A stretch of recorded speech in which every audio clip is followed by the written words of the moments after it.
Now that's a riff that I hope I get every night, because when we play that song, when that riff kicks in, I'm the only one playing it. So I have to, like, everyone's watching me. It has to sound right. It has to be on right tempo.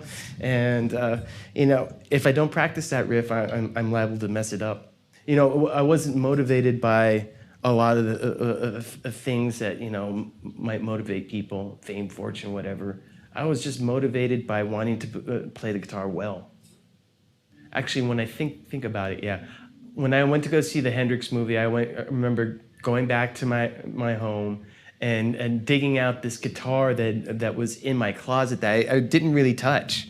I remember buying the guitar and kind of fooling around with it for a little bit, and just kind of putting it in the closet and just not really paying much attention to it until after seeing that movie. Then I went straight back to the closet, took the thing out, and looked at it, and I remember saying to myself, "Okay, I'm going to learn how to play you."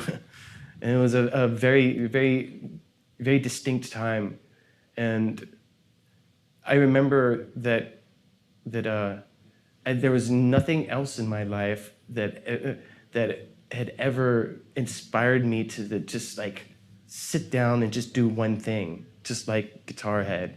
And it was just an amazing moment for me, because at that point, all I wanted to do was just play guitar and learn how to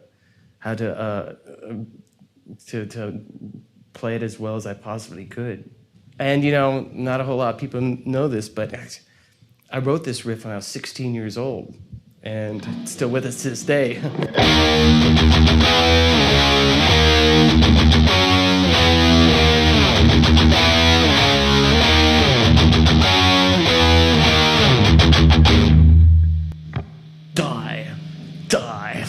Die. And like I said, I wrote it when I was 16 years old, and it's still with us to this day. It's a real simple, really evil sounding riff, and it has a soft spot in my heart. I have a soft spot in my heart for that riff. I first started using ESP guitars way back in 1987. I kind of discovered them through my friend who had an endorsement with ESP at the time, and he told me that ESP was interested in working with me and would make me anything I wanted them to make. So I was really happy about that, and so I got to go to the ESP factory in New York, and I said, okay, this neck, put it on this body with this pickup configuration, make it black, put skull inlays on it. I'm there. And 8 months later, I had that guitar, and that's my Scully guitar that I've been playing forever and ever. This guitar, White Zombie. It's another movie from the 30s that came out around the same time as The Mummy. Came out in 1932. Really, really great movie, and Bela Lugosi's character is called Murder Legendar. Very, very cool. I have this movie poster, and I love the movie poster, so of course I had to put it on a guitar. I allowed Guitar Center to make this particular guitar because I love it. I love this guitar a lot. I love the specs on it. I love the inlays, and Guitar Center. I've been going to Guitar Centers, it seems like all my professional life. It fulfills all my all the things that I need for a guitar. And it sounds good, it looks good, and it plays good.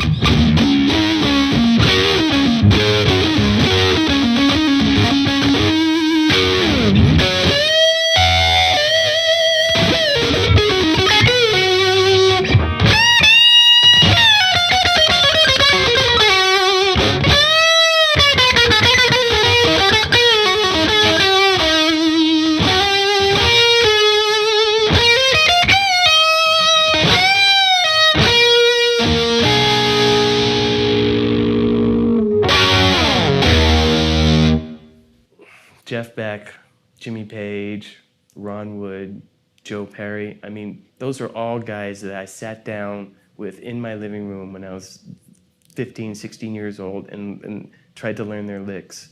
I mean, yeah, and all of a sudden I went from being honored at the Rock and Roll Hall of Fame to this little kid stuck in his bedroom trying to figure out how to play, Jeff Beck tunes, Zeppelin songs all over again. I mean, I was brought back to that time where I was just a high school nerd who was just really, really just blown over by this music and these musicians. I mean, it's crazy. I mean, there was another time where I found myself thinking, holy shit, I'm living my high school fantasy.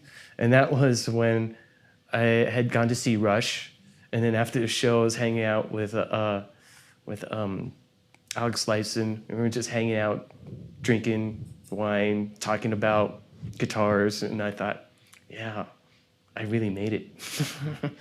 I'm really here right now, hanging out with Alex Lifeson backstage, drinking wine.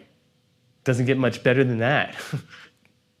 Well, I think it's not necessarily what you have to do. I mean, but I think that it shows when you're really passionate about your instrument or your music. I mean, it's really evident.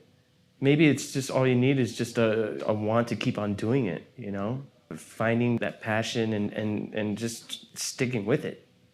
Being passionate about the passion. Well, I love being in the zone.